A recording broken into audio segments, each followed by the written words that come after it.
na tumayo para sa ating panalangin.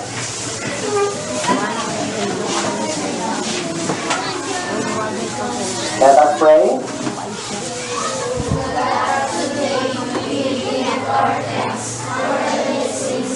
Great or small, great thou art, always be with us, pupils, teachers, parents, brothers, sisters, and Lord, guide us in our lessons, work and pray, dear Lord, this is now and every day. Amen.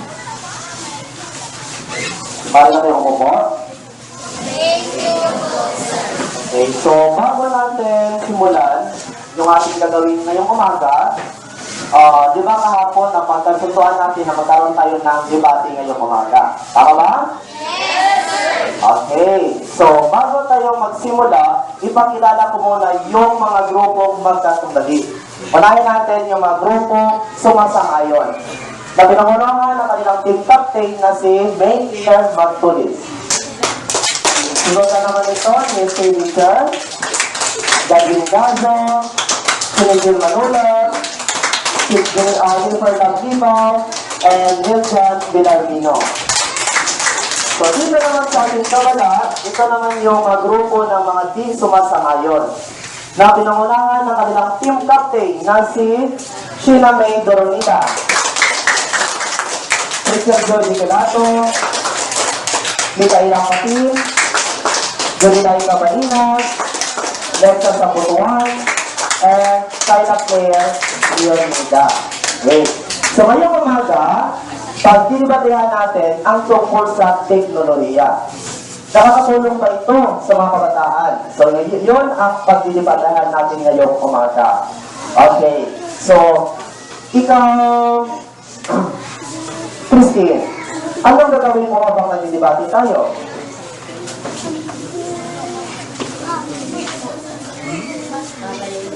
Okay, very good. Sabi ni Christine, habang nagdidebate, kailangan nating makinig. Okay, Rico Boy.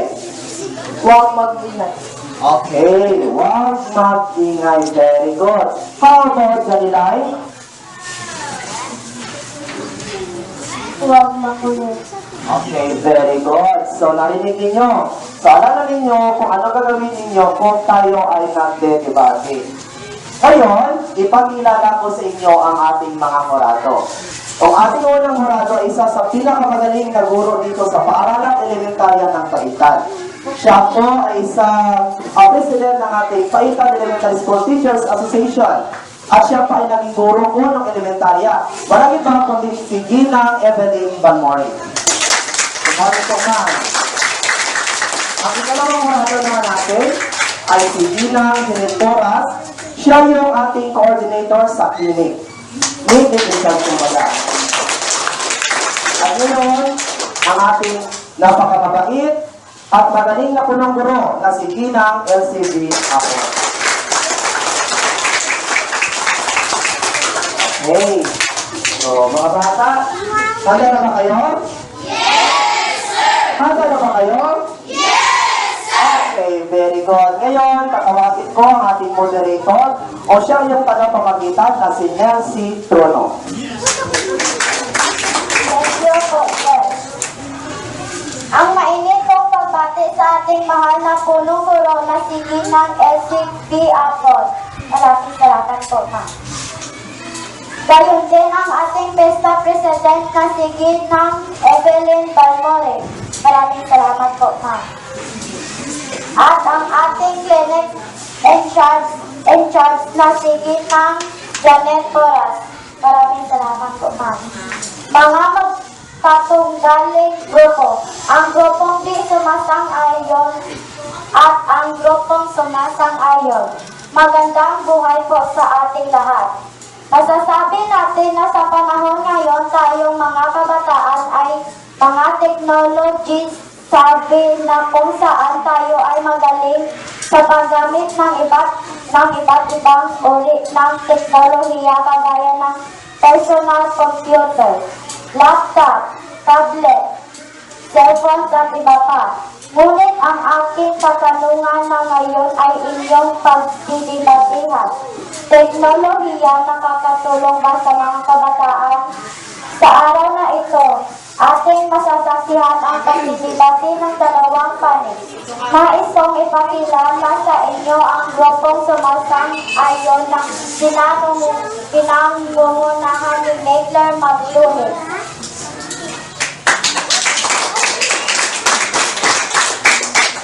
Ang aking pagpati sa ating mahal na punong-guro na si Ginang D. Abot. Mga gurong hurado, mga katungali sa grupong di sumasang-ayon at mga kasamahan ko sa grupong sumasang-ayon, magandang araw po sa ating lahat. Bilang estudyante, malaki po ang itutulong ng teknolohiya sa akin, lalong-lalo na po ang computer, na kapag ito ang aking pangagawain sa paggawa ng proyekto at mga takdang aralin. Hindi po ako magaling magguhit, ngunit sa tulong ng computer ay nakagawa ako ng magandang proyekto at nakakakuha ako ng mga larawan na inilagay ko upang mas lalong mapaganda ang mga ito. Kung ako naman po ay may takdang aralin, mas madali ko pong nahahanap dahil sa paggamit ng internet. Kaya, para po sa akin, nararapat po lamang nasuluhan ng mga kabataan sa paggamit ng teknolohiya dahil malaki po ang naitutulong nito sa mga kanila, lalong-lalo na sa kanilang pag-aaral.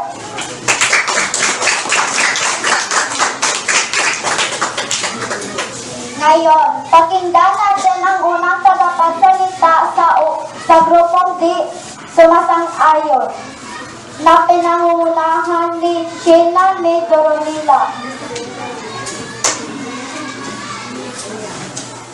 Ang ating pagbati sa ating mahal na punong-guro na si Ginang LCB Apon, mga gurong hurado, mga katunggali sa grupong di sumasang-ayon, at mga kasamahan ko sa grupong sumasang-ayon, magandang araw po sa ating lahat.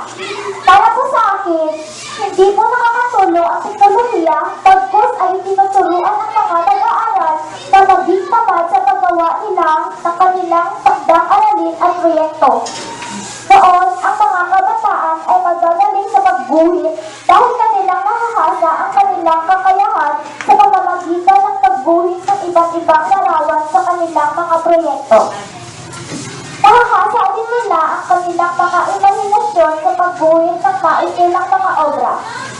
Ngayon, hindi na nalilinang ng mga kabataan ang kanilang kakayahan sa pagguhit dahil sa pagdidepende ng mga ito sa teknolohiya. Sa pamamagitan ng computer, ay madali nilang nakakahanap ng mga larawan na ginagamit nila sa kanilang mga proyekto, kaya hindi nalilinang ang kanilang mga acting galing sa pagguhit. Ang pagsusulat naman, mapapansin natin na hindi na rin masyadong maganda ang mga sulat kamay ng mga mag-aaral dahil na rin sa patutuloy na pagdedepende sa computer sa kanilang mga gawain.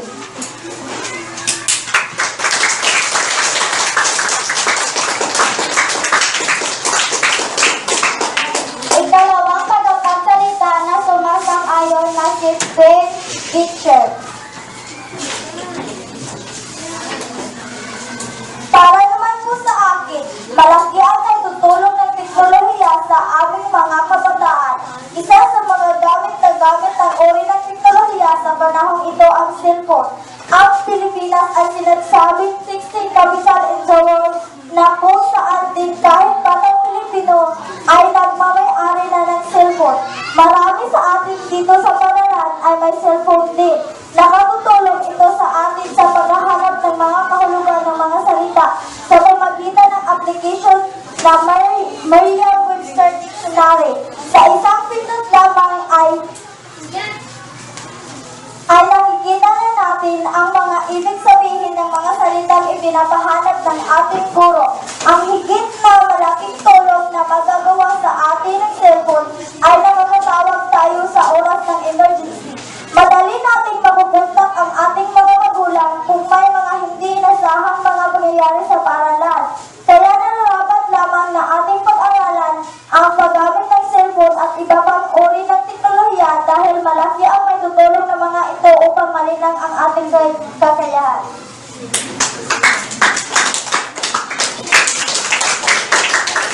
Ikalawang tagapagsalita na di sumasang-ayon na si Lex sa sambutuan.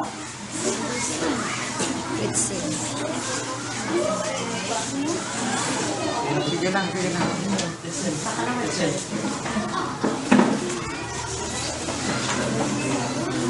Sa aking palagay, hindi nakakatulong ang teknolohiya. Tapos, ito ay nakapagdudulot ng sakit sa tao. Ang mga palagian nagbabad sa computer, tablet at cellphone ay nagkakaroon ng malabong mata. Dahil sa matagalang na pagbababad sa computer ay naaapektuhan ang radiation ng computer. O anumang gadget na ang paningin na gumagamit, kaya nagkakaproblema ang mga ito sa paningin. Kaya ang solusyon ay ang paggamit ng salamin na kung saan ay gagastos naman ng malaki at mas lalo nitong pinapalaki ang grado ng mata. O di kaya gagamit ng contact lens na kung hindi tama ang paggamit ay nagiging sarili na walang magkagulat. Para sa akin, hindi nakakatulong ang teknolohiya sa tao.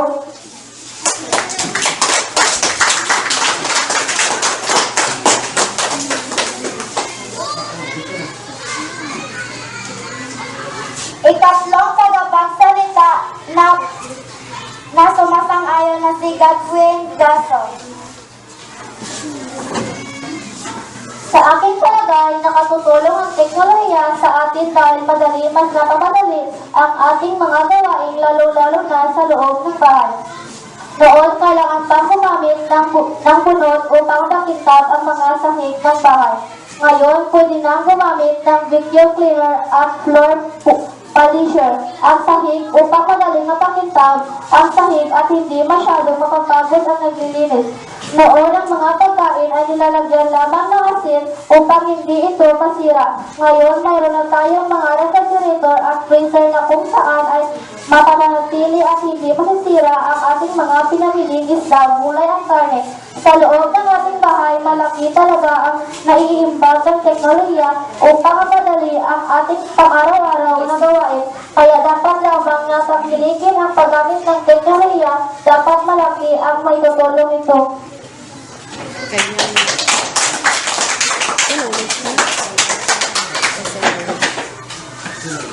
Ikatlong tagapagsalita na di sumasang-ayon na si Micaela ang Pating.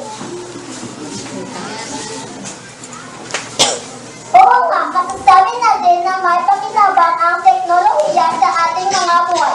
Ngunit may mga bagay na hindi maiwasan at nakakaabala sa pag-aaral. Ang popularidad ng Facebook at ibang pang social networking site ay nagiging bahagi na ng buhay ng isang estudyante. Ang oras sa pag-aaral kung gabi ay nauubos sa pag-Facebook, nagiging dahilan din ito upang mawala sa focus sa pag-aaral.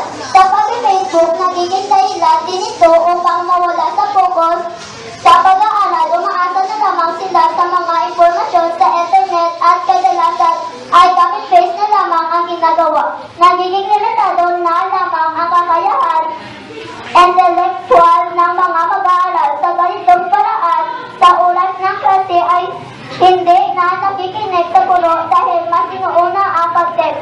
Minsan, nauubos ang pera sa paglaro ng online game sa internet cafe.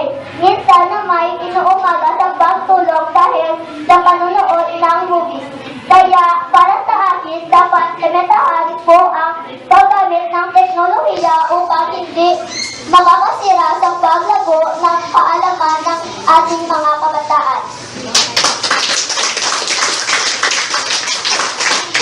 Ika-apat ng tagapagsalita na sumasang-ayon na si Chinigel Manula.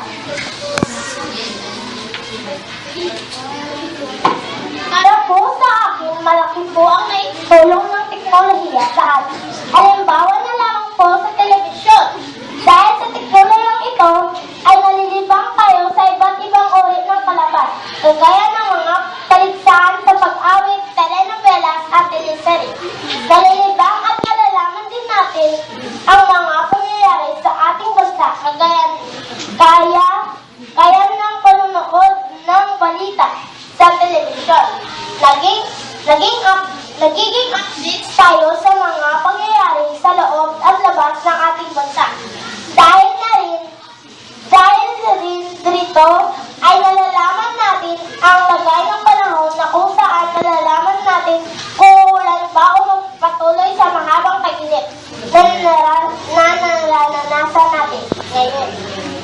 Dahil na rin sa telebisyon ay nababawasan ang pagliligwalig ng mga kabataan sa labas ng bahay. Na natuto sila sa manatili sa bahay upang magpalayo sa akin.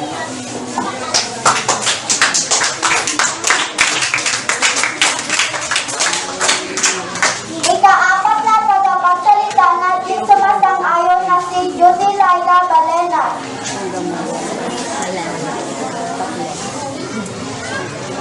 Para po sa akin, hindi nakatutulong ang teknolohiya dahil tinuturuan nito ang mga tao na maging tamad. Halimbawa sa gawaing bahay, karamihan sa atin ay nagsasaing gamit ang kaldero at kahoy noon. Ngunit ngayon, gumagamit na tayo ng rice cooker sa pagsasaing. Dahil dito, nawawala na ang kakayahan ng mga bata paano magpalingas ng apoy o kaya magsaing kung walang kuryente.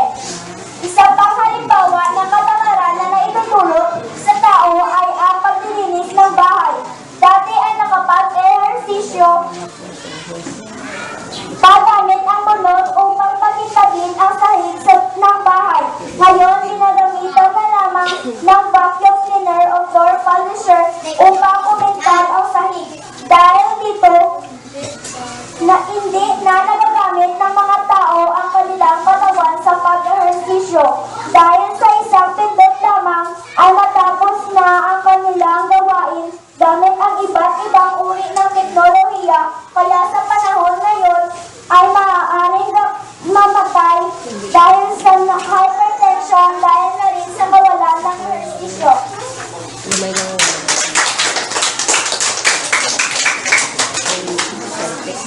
Ikalimang tagapagsalita na sumasang-ayon, Jennifer Lablibaw.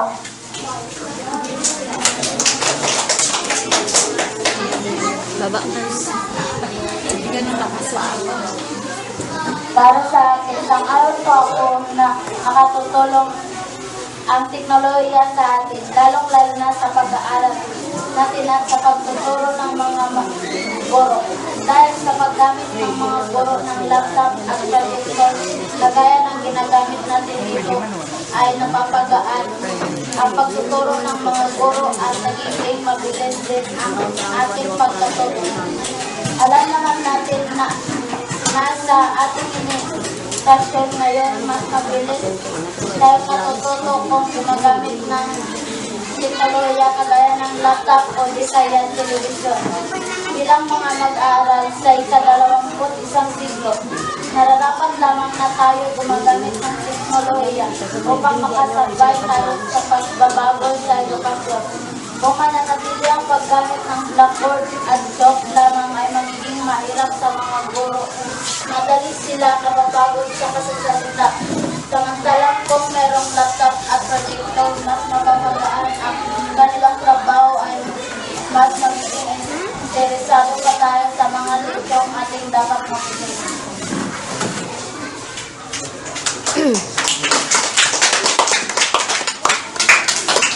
Ikalimang pagkakagsalita na di sumasang-ayon na si Lexa Sambotua.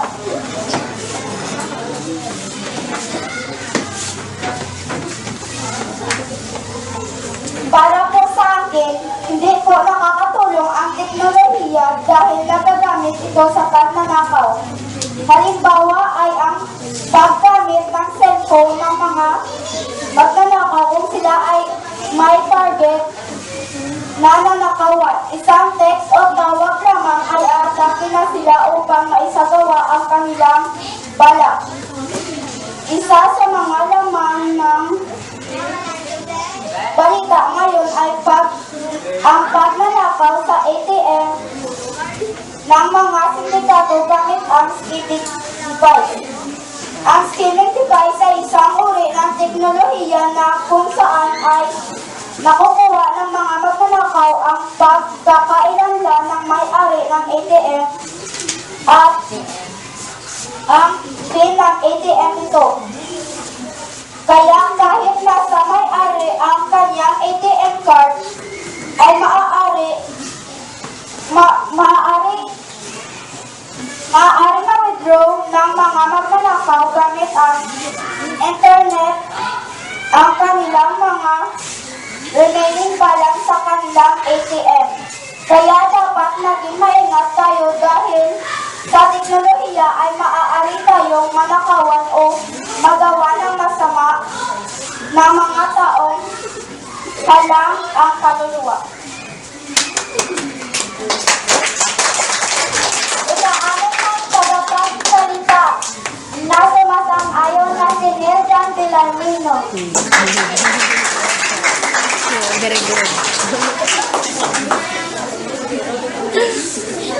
Sa ating panahon ngayon, sadyang malaki po ang nagtutulong ng teknolohiya o kapagaan ang buhay ng mga tao. Ginagamit ng tao ang teknolohiya sa pagkikipag-komunikasyon sa pag-aaral sa mga gawain sa bahay, paaralan, ospital, construction at baba. Malaki ang nagtutulong ng cellphone sa komunikasyon sa panahon ngayon na nakakausap na ng mga tao ang kanilang mga kamag-anak sa iba't ibang bahagi ng mundo sa anumang oras na kanilang naisip. Dahil ito ay murang paraan ng pakikipag-usap, hindi kagaya ng mga lumang telepono na masyadong mahal at hindi mo ito madadala sa kung saan lugar. Sa pag-aaral, malaki ang itutulong ng computer. Pinapagaan ito ang mga gawain ng mga mag-aaral, lalong-lalo na sa takdang aralin at proyekto.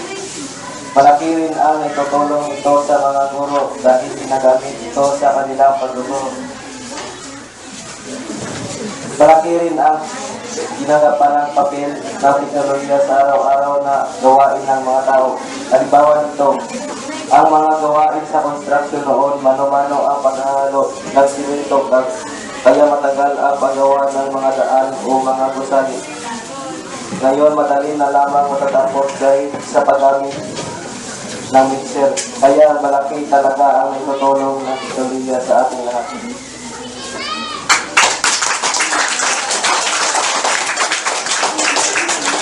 Ika-anim na tagapagsalita na di sumasang-ayon na si Kyla Claire Leonidas.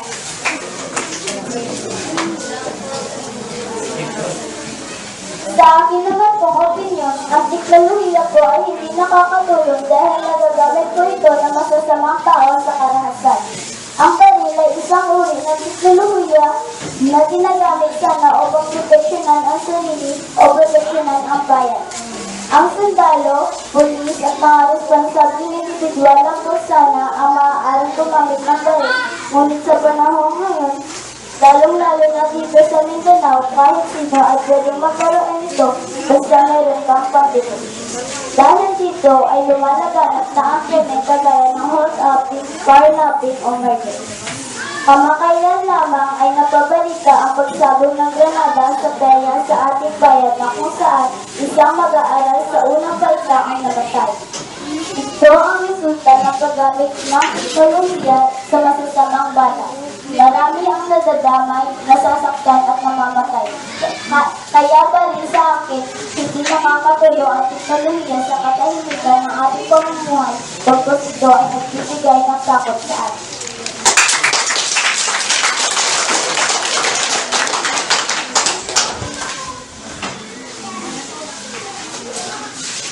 Maraming salamat po. Ngayon, pakinggan natin ang ribatan. Simulan natin sa sumasang-ayon.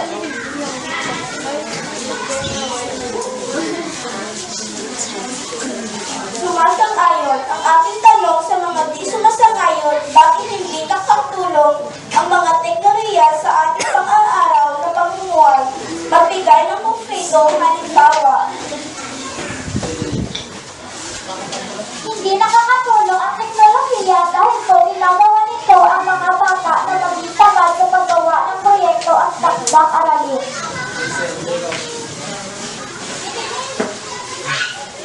Hindi nakakatulong ang teknolohiya dahil maraming bata ang naaadik sa laro na mga gadgets tulad ng Dota, Clash of Clans at marami pang iba. Dahil dito maraming bata na ang nawawala na ngayon.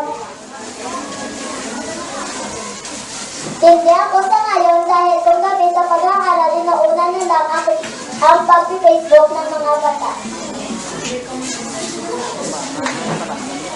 Hindi ako sumasang-ayon dahil maraming bata ang nasisira dahil sa light reflection at maraming bata ang hindi na pumapasok sa kanilang eskwelahan dahil naaalit na ito sa mga laro.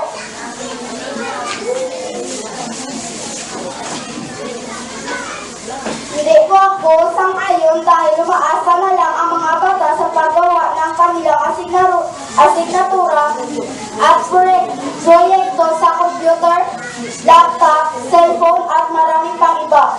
Ang teknolohiya ang tumutulak sa mga bata na maging addict sa laro at sa ipinagbabawal na gamot. Isa na dito ang Dota, Counter-Strike, Clash of Clans, Plants vs. Zombie, GTA, Call of Duty at maraming pang iba. At ito ay sanhi ng hindi pag-aral ng maraming batang lulong sa teknolohiya.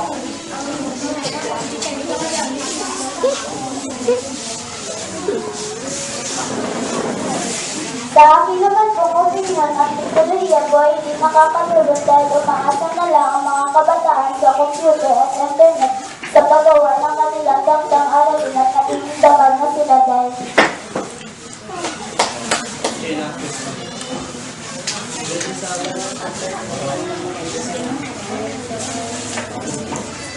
ako naman po ang natanong sa sumasang-ayon. Para sa inyo, aming mga kapunggali, paano ninyo masabing malaki ang naitutulong ng teknolohiya sa buhay ng mga tao? Sa akin po, malaki po ang itutulong ng teknolohiya sa akin.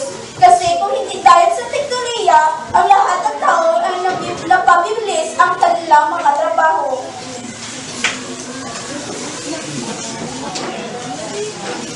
Sang-ayon po ako sa teknolohiya dahil makatutulong ang cellphone sa pagtawag kung merong emergency na kailangan.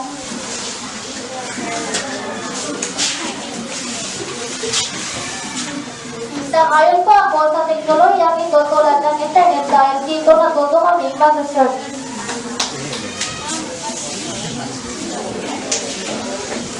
Sang-ayon po ako sa teknolohiyang refrigerator na kung saan nakakatulong para mapanatili at hindi masira ang mga isda, karne, gulay at iba pa.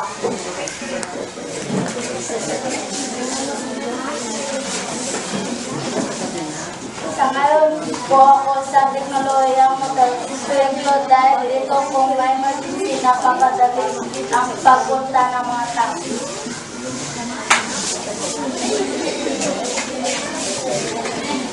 Sang-ayon po ako sa teknolohiya ng research upang mapadali ang pag-ani ng palay. Research na to. Okay, so very good mga bata. Okay, palakpakan naman natin sila. So ngayon, dito naman ako magtanong sa mga nakikinig. Okay. Unahin ko si Juan. Juan, saan ka ba makampi? Nakakatulong bang teknolohiya o hindi nakakatulong? Bakit nakakatulong ang teknolohiya?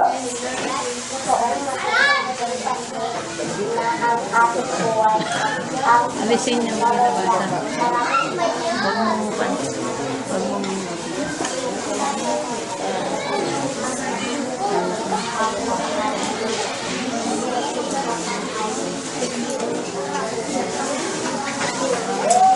Okay, very good. Sabi ni Juan, nakakatulong talaga ang teknolohiya dito sa ating pag-aaral. Pero, dapat meron tayong limitasyon. Okay. How about Richard Fuentes? Nakakatulong ba ang teknolohiya o hindi nakakatulong? Hindi po, sir. Hindi. Bakit nasabi mo na hindi nakakatulong ang teknolohiya? Dahil maaaring gamitin nila. Halimbawa, gamitin nila na pag-hold up ng panghuli sa online media gaya ng Facebook. Okay, magaling. So sabi ni Richard, So, maaaring gamitin yung teknolohiya sa pag-hold up at saka yung pag-bulletin sa Facebook. Okay. How about bad? Sa tingin mo ba, nakakatulong bang teknolohiya? Oo o hindi? Hindi po, sir. Bakit? Bakit mo nasabi na hindi nakakatulong ang teknolohiya? Dahil nakakatulong sa pag-iusahan ng mga tao at higit sa lahat, hindi nakaka-energy. Okay, so very good. Sabi ni Van, hindi nakakatulong yung teknolohiya kasi hindi na naka-ehersisyo yung tao. Ibig sabihin, kung hindi kayo nakapag-ehersisyo, malaking chance na magkasakit kayo. Okay. Sino pa kayo tatanungin ko? Anybody from the group? Okay, Kyle Joy. Nakakatulong ba teknolohiya o hindi nakakatulong? Hindi nakakatulong po, sir. Bakit? Dahil nakakasira ng kalikasan, marami ng teknolohiya ngayon na nakakasira ng ating kalikasan. Isa na dito, ang refrigerator kung lumalabas ito ng chlorofluorocarbon o na nakakasira ng ating atmosphere at kasira ng global warming. So, very good. So, yung teknolohiya, sabi ni Karen Joy, ay nakakasira din ng ating kalikasan. Anybody from the group? Okay. Kennedy, sa tingin mo ba nakakatulong ba yung teknolohiya bilang isang mag-aaral? Nakakatulong ang teknolohiya o hindi? Sa tingin mo? Bakit mo nasabi na hindi nakakatulong? Ang pagkakaroon ng sobrang kaalaman ay maaaring humantong sa maling sitwasyon ang makabagong teknolohiya sa larangan gaming at internet access ay maaaring makakasira o maka-apekto sa pag-aaral ng mga mag-aaral. Okay, very good. Tama yung sabi ng Kennedy. So, nakakatulong yung teknolohiya, pero kailangan naman natin iwas ko. Okay? Bakit? Kasi halimbawa, hindi na kayo makapag-concentrate ng pag-aaral ninyo kung lagi kayong naglalaro sa internet, di ba? Sa gaming, online. Halimbawa dito yung mga Dota. Okay? So, ibig sabihin, dapat i-control ninyo, hindi nyo lubos, huwag ninyong lubosang tawag nito, huwag ninyong lubusan ipalagay yung loob ninyo sa computer or sa internet. Kasi maraming mga bata ang nasisira sa pag-aaral ng dahil lang sa internet or sa mga gaming, online gaming na yan. How about Archie? Nakakatulong ba yung teknolohiya sa palagay mo? Okay, bakit mo nasabi na opo? Dahil nakakatulong talaga ang teknolohiya sa atin. Wala nang atang taon na hindi nabubuhay pag wala ang teknolohiya. Madami itong naitutulong sa ating napadali nito ang buhay. Okay, so magaling, Archie. Very good. Sabi niya, sa tulong ng teknolohiya, napapapadali ang buhay. So, ibig sabihin, sang-ayon siya. Sino pa ang gustong magsagot? Okay, Rico Boy. Kakampi mo ba ang sang-ayon o di sang-ayon? Sangayon po, sir. Okay, si Rico Boy sang-ayon. Bakit kaya? Ako'y lubos na sangayon. Maraming estudyante ay gumagamit ng iba't ibang mga teknolohiya upang kanilang matapos ang kanilang mga gawain. Sigurado namang lubos na limitado ang mga informasyon na ating makikita sa isang libro. Marami naman kasi sa mga konteksto nito ay straight to the point.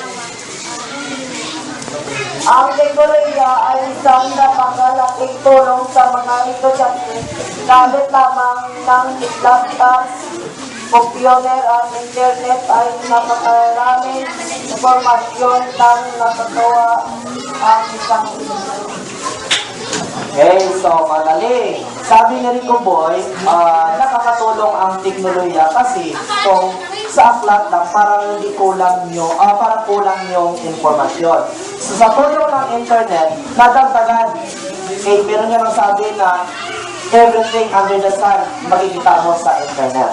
Okay, anybody, from the group? Okay, Jalinay. Okay, tingnan natin ang sinilindi kung sang-ayon ka ba o hindi sang-ayon? Sang-ayon po. Okay, sang-ayon bakit? Tiyak na nakatutulong ang teknolohiya sa ating pag-aaral tulad na naman ng calculator. Kung wala ito, tiyak na maraming nahihimatay sa hirap na matematiko. Ngunit kailangan na alin natin ingatan ang paggamit ito sapagkat maraming masasamang nangyari sa maling paggamit ng teknolohiya. Tulad na lamang ang mga bagong makinarya at pagdigmaan. Okay, so very good. So, lahat kayo tama yung sagot ninyo. So, sa paggamit ng teknolohiya, dapat meron kayong limitasyon. Huwag naman yung sobra. Okay, so, sa mga bata, sa grupong di sumasang-ayon at sa grupong sumasang-ayon, palakpakan din inyong mga sarili. Okay. So, very good, mga bata. So, ngayon, tatawagin natin ang isang kurado para sa kanyang komento na si Ginang Evelyn Panmori.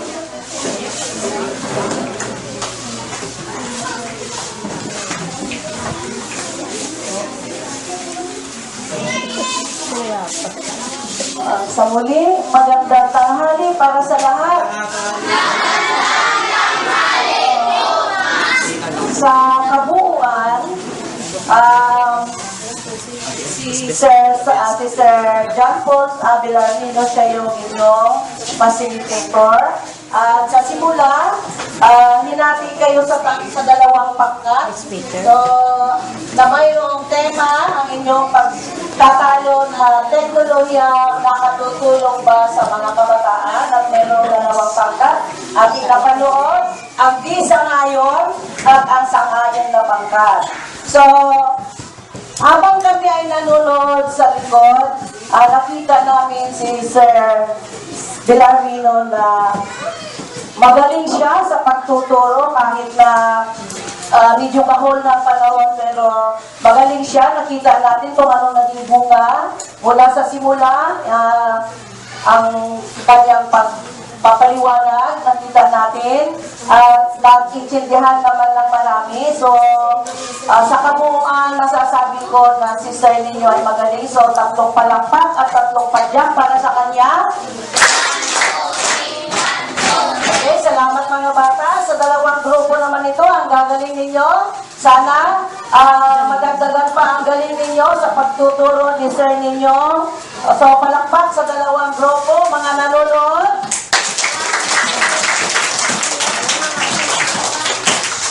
Okay, so, mula pa sa pagkatapos ng inyong pagpapahayag ng bawat pangkat kung ano ang kanilang mga opinion, narinig natin, napanood natin kung paano nila ipinagtanggol ang kanilang pangkat. At para sa nanonood naman, tama lahat ang kasagutan ninyo. Maging di kayo sang-ayon at sang-ayon kayo, lahat-lahat ng mga sinabi nyo ay nakatutulong. Meron yung hindi, pero napaliwanagan ng bawat isa na ang teknolohiya ay kailangan gamitin natin sa wasto. Hindi masama o maganda idinudulot ng teknolohiya kung tayong gumagamit ay gagamitin natin sa wasto. Diba mga bata? Yes!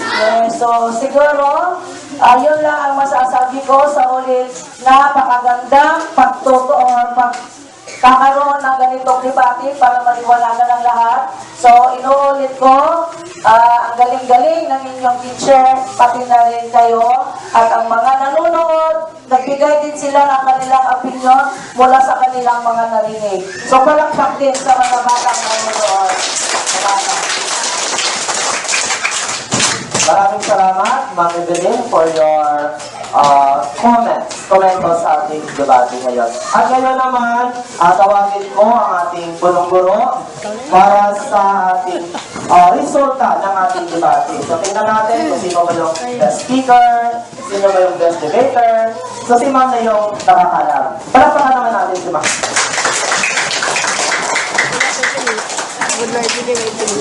So, magandang umaga sa Correct. inyong lahat.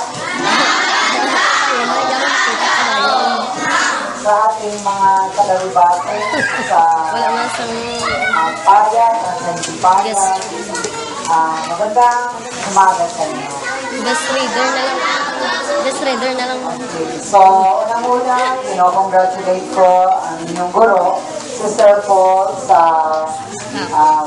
magandang pag-facilitate sa ating debate sa umagang ito. Ganon din po sa mga ideyang binigay ng bawat panig.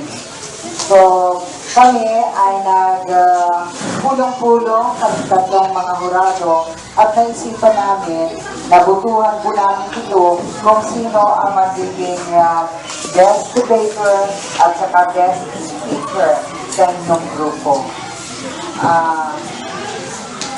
Babasahin ko na lang ngayon, ang ating guest debater sa araw na ito ay si Maker Maglulis. Palakpakan natin. Congratulations, Maker. Salamat. Okay, so thank you very much, Maker. Pagbutihin pa. Next, ang ating guest speaker sa umagang ito ay si Micaela Ampagin. Okay, congratulations. Okay. Congratulations, Micaela. Salamat po. Okay.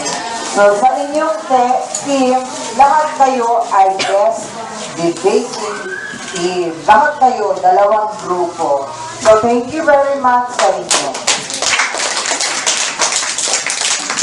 Okay, so maraming salamat, Ma'am Elsie, sa iyong resulta. At sabi niya, lahat kayo ay magaling. Lahat kayong grupo is best debating team.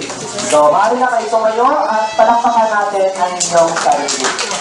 Okay, so ngayon,